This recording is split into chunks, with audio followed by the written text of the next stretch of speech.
Dear student, हम लोग index पे बात कर रहे थे। मैंने आपको बताया था इंडेक्स कुछ नहीं है, इस तरह की एक फाइल होती है जिसका काम डेटाबेस में से डेटा को सर्च करने के लिए किया जाता है। डेटा हमारा एक फाइल में सेव रहता है, उस फाइल पे ही इंडेक्सिंग की जाती है। ध्यान समझिए, डेटाबेस को बिल्कुल नहीं पता रहता कि इंडेक्स नाम की कोई भी चीज़ काम कर रही है जिसने सर्च टाइम को कम कर दिया है। तो डेटाबेस से इंडेक्स का कोई लेना देना नहीं है। अगर इंडेक्स ना रहे तो भी डेटाबेस काम करेगा।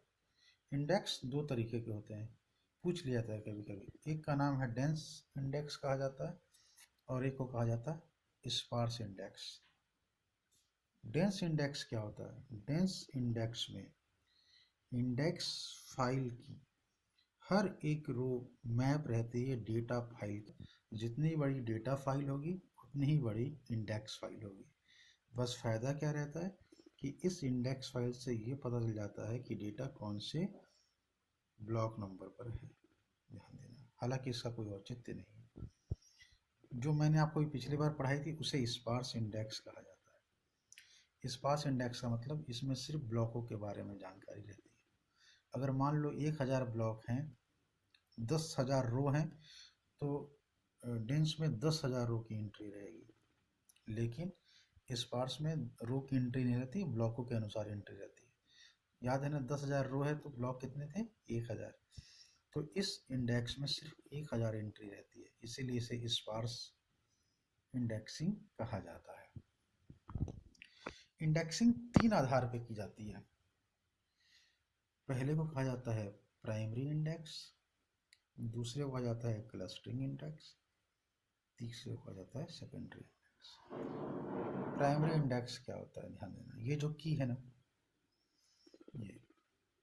ये की होता है, ये पॉइंटर होता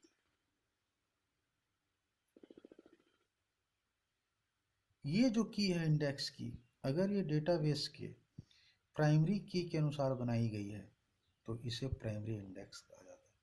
तो यह इंडेक्स फाइल क्या कहलाएगी? Primary index. अगर ये पहला फील्ड जो की है वह प्राइमरी की के अनुसार बनाया गया है।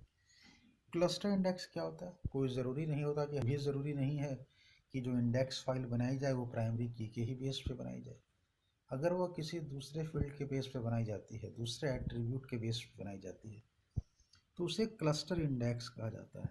मान लीजिए नेम के ही बेस पे बनानी है मुझे, तो ये बताओ जितने भी नाम के एक साथ होंगे वो सभी ब्लॉक में आ जाएंगे, तो इसीलिए उसे क्लस्टर इंडेक्स कहा जाता है। तीसरा, सेकेंडरी इंडेक्स। सेकेंडरी इंडेक्स का मतलब है कि ये कोई फ़र्क नहीं पड़ता कि आप प्राइमरी या दोनों के कॉम्बिनेशन से जब बनाते हैं तो उसे सेकेंडरी इंडेक्स कहा जाता है, जिसमें सारे ही एट्रीब्यूट ले लिए जाते हैं। ध्यान दीजिएगा, इस फाइल में तो वो सारे एट्रीब्यूट होंगे ना जो टेबल में है, लेकिन इंडेक्स में सिर्फ की रहता है। ठीक है। जब ये इंडेक्स काफ़ी बड़ा हो जाता है, अगर इंडेक्स की भी साइज काफ़ी बड़ी हो जाए तो इसको भी सर्च करने के लिए एक छोटा सा इंडेक्स और बना लेते हैं। तो जब इंडेक्स के बाद इंडेक्स बनता हुआ चला जाए तो उसे मल्टी लेवल इंडेक्सिंग कहा जाता है। क्या कहा जाता है? Multi level indexing. तो मैंने आपको इसमें बताया dense dense index, sparse index, primary index, cluster, secondary और मल्टी लेवल इंडेक्सिंग। यही मल्टी लेवल इंडेक्सिंग आगे चल के बी ट्री का रूप ले लेती है। मल्टी लेवल इंडेक्सिंग क्या होती है? जब इंडेक्स फाइल की साइज बहुत बड़ी हो जाए तो उसको सर्च करने के लिए कुछ और इंडेक्स बनाने की ज़रूरत पड़ जाए तो उसे मल्टी लेवल इंडेक्स कहा जाता है। याद रखना, ये इंडेक्स फाइल हमेशा सॉर्टेड होती है। इसमें सर्च करने के लिए आप binary search tree binary search की एल्गोरिथम लगाते हैं, और आपको पता है binary search algorithm log N time लेती है। तो इस इंडेक्स फाइल को सर्च करने में, ये पता करने में कि डेटा कौन से ब्लॉक में है, सिर्फ लॉग एन टाइम रहता है। एक बार मुझे पता चल जाए कि डेटा किस ब्लॉक में है तो उस ब्लॉक में जा करके अपने रिक्वायर्ड डेटा को ढूंढने में कोई दिक्कत नहीं होती। Thank you. अगला लेक्चर